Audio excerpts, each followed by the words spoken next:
No nyt on eka päivä työharjoittelussa käyty ja 3/5 voisi antaa. Että alussa oli ihan mukavaa, mutta sitten päivän lopussa antoivat semmosia ihmeellisiä tehtäviä, että pitää kerätä roskia paljain käsin. Ja se oli pikkusen outoa, että eikö ne nyt mitenkään olisi voinut keksiä jotain parempaakin tekemistä mulle, mutta eivät sitten keksinyt, niin sitä oli sitten. Sitten sain myös selville, että voisin tehdä 7 tunnin päiviä, mutta palkka olisi silti sama. Eli työmarkkinatuki, niin siihen se ei vaikuta millään tavalla.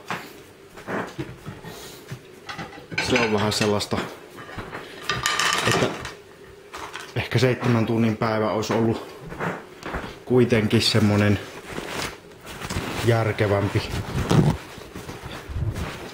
Mut kun ei, niin en mä nyt rupea ilmaistakaan työtä tekemään.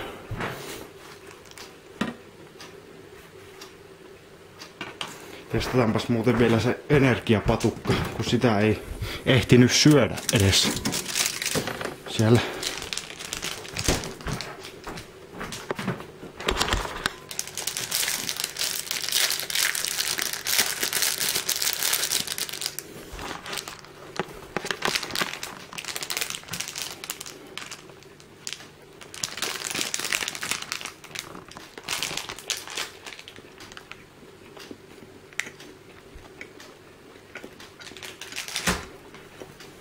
Kofeiinin maku on voimakas.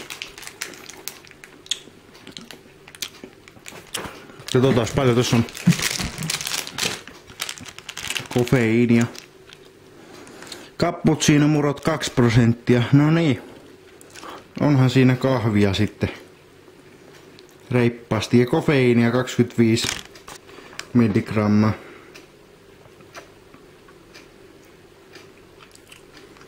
Ihan mukavan makustahan tuo on.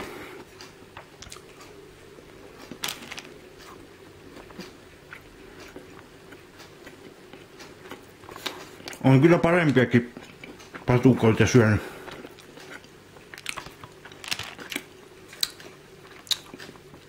Kolme 3,5/5.